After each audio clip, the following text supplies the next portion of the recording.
Yes, go ahead, introduce yourself. Hello, do you see my screen? Good? Yes. Can you hear me? Good. Yes, great. if you can just click the big presentation to see all is fine. Perfect. Great. We will start with a short video and then I will give an introduction of myself. I hope it works. Give me feedback if it doesn't. Sure. All good.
So, hello everyone. Welcome to this presentation.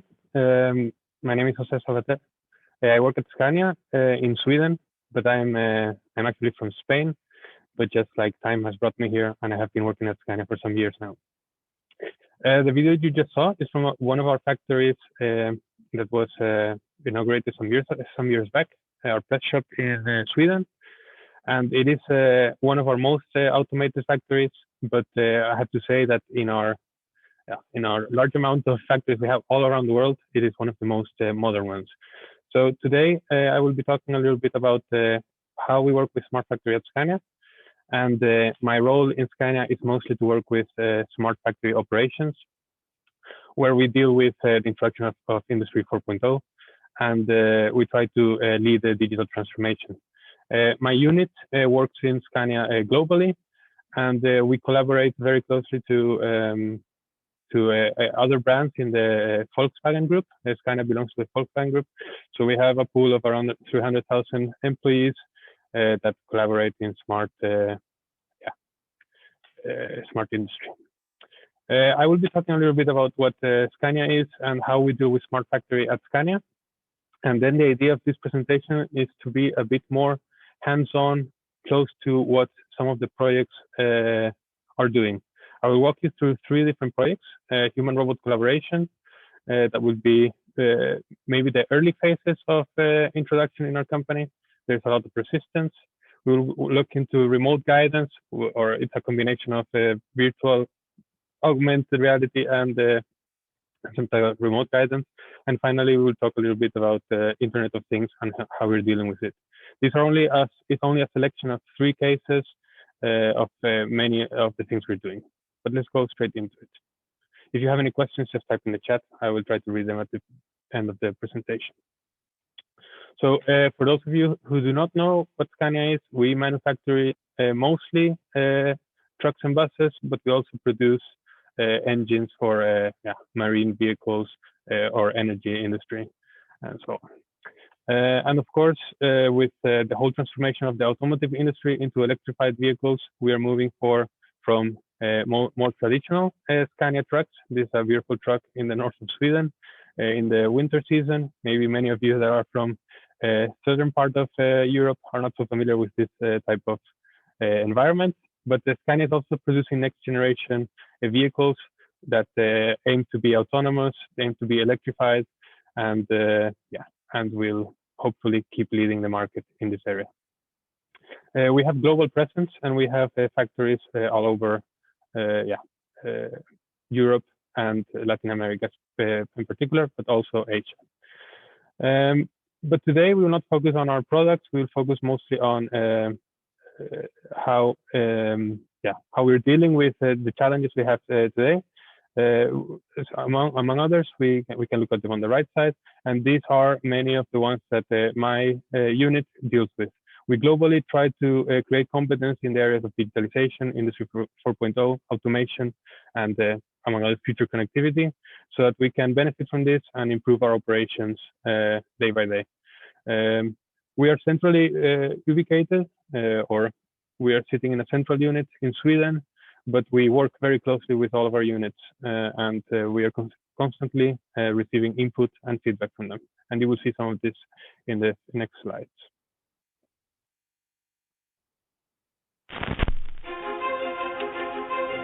Sometimes it happens so fast, we don't even see it. Only when you stop and observe, you'll realize its full impact. We can travel faster than ever before, without even moving. We can communicate with millions of people, instantly. Today, glasses don't just improve our vision, they show us our imagination. What used to be manual, repetitive, and inefficient can now be automated. Trends can be spotted, analyzed, making future events predictable. We can make sustainable decisions for our planet based on real-time data. Businesses can expand their activities and develop into networks of information, providing whole new services. Digitalization is affecting everything around us. It integrates with every user experience. It's part of a seamless progression from then to now to tomorrow. At Scania, we see the opportunities. We are increasing our pace to take advantage of the changing digital landscape and all it can offer us.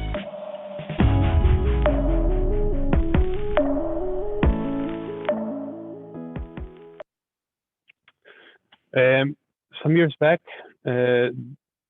production logistics management at Scania decided that we needed to have an environment where we can test things without being scared of failing, and have the possibility to learn a lot by having a training ground. After this, the Smart Factory Lab in Scania was founded, and it is an arena a physical arena where new technologies are tested. And this is here the vision of what drives this digital journey for Scania. Sadly, I have to say that many of our factories are still using analog or isolated tools on the bottom of this pyramid. This is just an adaptation of a Maslow pyramid. But where our digital journey really begins, and where we're putting a lot of effort today, is in having all of our technologies connected, all of our equipment and machines connected, brownfield and greenfield, to be able to get data and at some point in the future be able to predict what's going to happen and create better products through this. We have created a process that is very closely related to the Scania production system, basically the way we produce all of our products until today. But we have added an ideation and pre-study phase on the left side, on the top left side in green, that are part of the process of the smart factory or smart industry in Scania. We start from ideas that always or almost always come from our production units. It usually is a pull from our production units, but in some cases it can also be a push. In, for example, like some of our colleagues previously presented 5G or other technologies. So we always try to solve a problem, and we always try to work very closely in the projects with our production units. Finally, we aim to do a pilot in a real production unit, and if this is successful, we want to scale up as much as possible. So we develop global standards, we create training, and then we start distributing the technology everywhere. Here's just a snapshot of our portfolio as it looked 2 days ago. And we have here projects that range from working with autonomous moving robots to 3D printing. So we focus in a very wide range of technologies, and for this we need to have a high or wide range of competence in our group.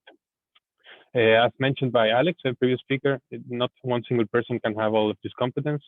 It needs to be transmitted through the organization and work through there. We will now take a look into the first of the cases that I brought for today. The idea behind collaborative robotics is that both robots and humans can share the same workspace in a safe way, and thus combine the best qualities of both worlds, flexibility and intelligence of the human with strength, endurance and accuracy of the robot. Here we have a use case from the DE production unit in which today operators have to manually handle heavy gears, around 9 kilograms, and place them inside a pressing machine.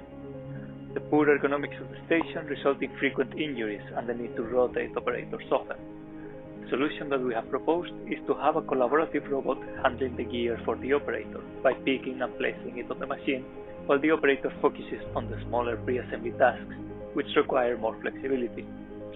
Thanks to the safety functions of the cobot, even if the operator puts their limbs in the way of the robot, it will immediately stop after detecting a collision, preventing harm to the human and allowing collaboration in a safe way.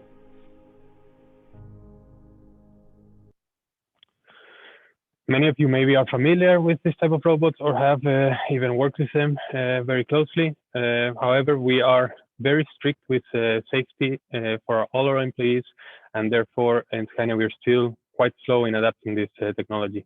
We have a lot of robots, don't get me wrong, but we don't have so many collaborative robots. And among others, one of the biggest challenges is to solve the issue of safety when the robot is going to operate close to a human and the head is exposed. Because even if this robot has sensors to detect very, very soft collisions, if the collision is against the head, it can still be dangerous. On the other hand, for small applications or small use, like for example, very repetitive tasks where human need to assemble alongside the robot, it is much easier to implement, or where you can limit the part of your body that is exposed to this type of robots. For example, if only like your hands or your torso is exposed to it, then it is much easier for us to start implementing them. We now see some of these implementations, Scania worldwide. Sweden, however, our hub, it has been the slowest to start and accepting these, but we will see more and more of these in the upcoming years. And many say that the next industrial revolution will be about human-robot collaboration. So in a summary, as of today, this is still in a proof of concept or even some pilots in some parts of Scania. We have implemented for repetitive small parts that are moving. We have a high interest, and we have a very good collaboration with industry partners.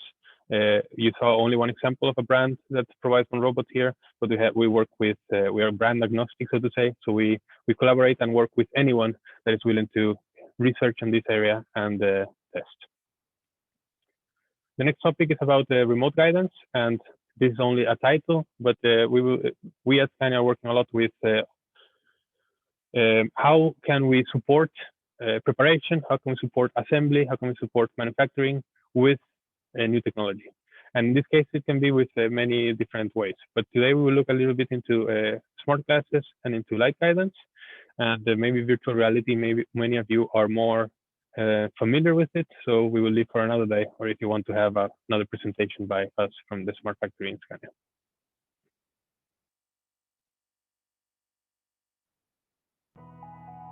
If a technical error occurs, a technician is automatically sent to the spot. The demand for more skilled technicians is solved by letting those with less experience be guided from a distance by senior professionals using smart glasses. The senior technician can not only communicate and see what the other person is seeing, he or she can also point to different objects through the glasses. Geographical distance is no longer an issue. Especially this year of Corona, this type of equipment has been highly requested throughout our organization, and more and more users are starting to ask for it and see the benefits of using, hands-free cameras that can show very easily in a distance what we're operating, what we're doing. Maintenance is a clear target for this, but also assembly preparation, etc. about light guidance. Today, we will be helping an operator perform an assembly task in the rear axle assembly. Traditionally, the operators will receive instructions in the form of paper or screens that will give them drawings with examples of the operations that need to be performed. In this case, we will be using a projector, some cameras and sensors to instruct the operator on what tasks need to be performed. Right now, you can start. Jim is receiving visual instructions of the screws that he needs to be picking, and light is shined upon the holes where he needs to put these screws. You now see a blinking red light that indicates that a wrong screw has been placed. In this case, there was a wrong screw in the bin that contained the screws. Once he places the correct screw, the operation continues, and Jim is able to finish the assembly task by placing the last screw. Thank you so much for watching. This is only a quick example of how you can use light and digital instructions to guide an operator in a more of an augmented reality world. We have seen a lot of interest in this type of applications, especially in assembly, but also in logistics picking. And it is also an area that we are willing to explore much further in the upcoming years, where we still want to have a lot of operators and improve their operations and help them as much as possible. We have some minutes left, and we will go into the last topic, and it is about IoT. We have a lot of questions, Jose. If you could be so kind to keep in mind the questions, so many questions for you. Thanks a lot. I will take this part quite quick, and then we can go to the questions. We see here the traditional way of working with maintenance. We get an alarm that something has gone wrong, or a machine has crashed, or something has happened unexpected, and then we need to repair it. And this will be stop time. This will be a lot of cost if you need to get parts delivered soon. And probably many of us in this meeting have a lot of experience with this. We want to move towards a different world. We want to work with either predictive maintenance or collision-based maintenance. In the future, probably predictive maintenance is the best, since you are closest to the mistake and the longest lifetime for your products. But we definitely want to avoid corrective maintenance and planned maintenance, because these are most expensive and they have the highest impact on our pocket and on our OEE, so to say. We started very simple some years ago. We said, let's use any machine that we have. And here you see how we start with a maybe startup mindset. We take a coffee machine, we put a small sensor. You see on the left, it's a small box, goes on the power cable, and it basically measures magnetic field. So every time current goes through this cable, we know that something is happening in the machine, and it is an easy way to detect the use of the coffee machine in this case. But now if we think about how can we generalize this, we take this box, we put it, for example, in all of our lifting equipment, and now we have instantly 10,000 tools that are monitored of their use, and we can plan or we can execute maintenance in a much better way. But this was only the start. We realized that there is a lot of possibilities in the area of Internet of Things. We now have decided for some paths, but we tend to work in different blocks. So we separate all of the components of IoT, and then we select in each of the layers, so to say, the box that it more suits this application. So let's say if we go for a vibration sensor, then we want to use 5G, then we want to go through this type of protocol, and we want to end up in some dashboard in, for example, Node-RED or AWS or Scania IoT platform. So we work very modular here, and we aim to have in the future some kind of self-service from all of the employees where they need a solution, and they can just select the different boxes from different layers. And one example of this is actually, I think Alex also mentioned previously about compressors and how we can how they work with them. At Scania, we have many compressors that power many of the machines we work with. Some years ago, we installed some of our first sensors that were aiming to send data digitally and to try to monitor how these compressors are working. Sorry that the numbers are in Swedish crowns. You just take a zero away and it's euros. But just to mention, this is only one compressor. So we install some sensors in different layers of the compressors, and 3 months after, we straight away see that something weird is happening with them. We ask the supplier what's wrong. They ask us to change the whole compressor. We say, no, we only see some deviation in the first layer. We instead change only the first layer of the compressor. We save 30,000 euros by the go. So real quick turnover of this project, and keep in mind there's only one compressor. If we start monitoring the thousands that we have around Scania, then the numbers start adding up real quick. A couple of years pass, nothing happens here. Suddenly we see that we have another alarm. We have some raising levels of vibrations that indicate that probably we're going to have a failure soon. We send this information to a supplier, which, by the way, are very happy that we're tracking how their compressors are working, because then they can also monitor the life cycle or the lifetime. Immediately, they support us replacing the problem. Our compressors are back to normal levels. We avoid a big stop in our production site, and we save a lot of money.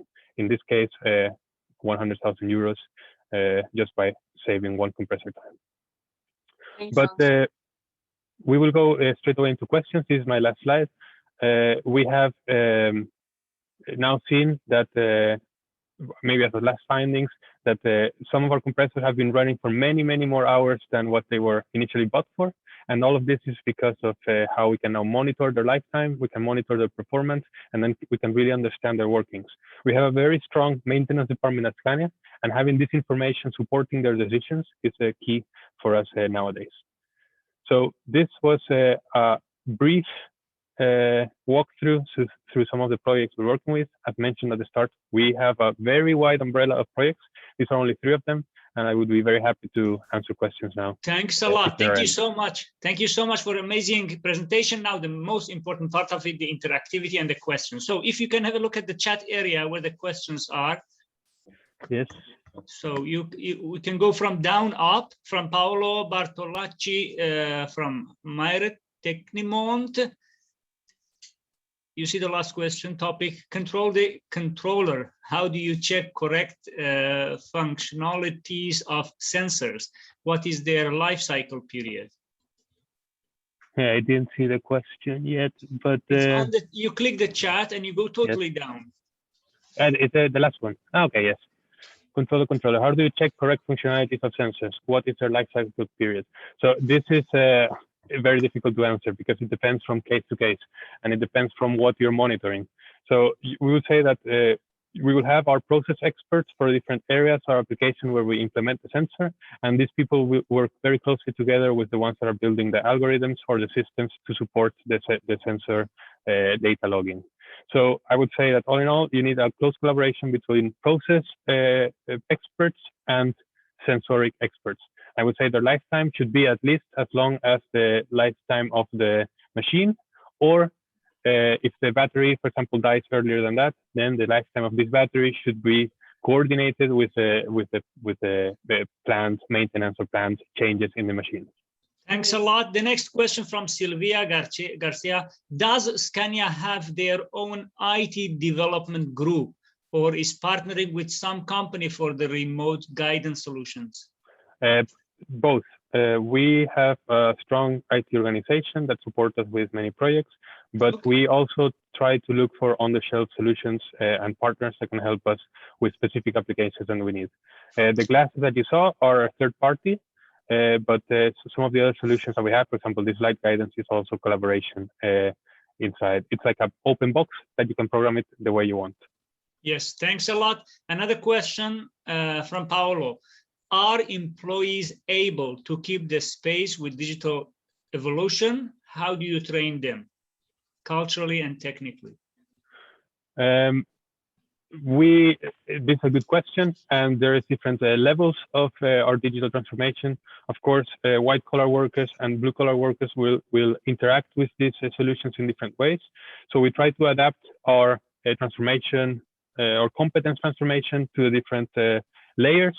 But I would say that maybe a key thing here is that business and IT need to come closer together. So we're trying to bring both competences to merge, and we're trying to create hybrid groups that have competences to deal with new digital solutions, but also have high process knowledge. So I would say that we're still in the beginning of this transformation, but I'm not scared that our competence will be able to adapt to it. Thank you so much. Another question. Do you have from Gerard Mas, do you have any particular focus on energy and power deployed to sustain such increasing automation? Do you have any particular equipment from silicon providers and more generally your partners? I don't have all of the knowledge about this question. What I can say is that Scania's, words are driving the shift. So we work very hard towards renewable energies and sustainable transport systems. So we support all of our operations with the sustainable side of producing the energy. For example, all of our sites have plans to work with solar panels or to reduce energy consumption in our machinery and in our systems. Thanks a lot. Still questions. I'm happy that I pushed you to finish sooner because of the questions. So Noura is asking, the algorithms used for predicting the RUL, remaining useful life, of a compressor are machine learning based algo? Actually, we have not gone so far as to use this type of algorithms in this particular project that I showed yet. I have to say that in this project, mostly it is about creating just an alarm with a fixed threshold that is set. But we have used algorithms or testing algorithms in other applications, and yes, and of course they are machine learning based. Our stronger side of machine learning in our applications is in computer vision and quality inspection, where we need to compare images and say quality okay, quality not okay. Thanks a lot. What were the main challenges in your digital journey? We still have many challenges, but I would say that maybe the highest one is legacy equipment. We are a quite old company. We have a lot of old sites that are not so compatible with new solutions. So we need to bridge the gap of not being able to connect these digital solutions to this old factories. So I would say that is the biggest challenge for us. And then there was another question. You've shown several networks being used to collect sensor data at Scania. Do you plan to harmonize at some point the network to be used? Yes. We aim to have a selection of them, but we, of course, will try to have the go-to. We'll have a standard on how to apply what network to select depending on the application. But as of today, I cannot say which way we will go. We have had a lot of tests and chat regarding 5G, maybe the most of these ones here. But Laura is also present in our tests. Thanks a lot for all questions answering. Thank you so much, Jose Maria, for the incredible presentation, which I loved, and your willingness to answer the questions. Yeah. Thank you. Have a lovely day. Thank you. Same. Bye bye. So I'm really happy that all participants asked, or majority of them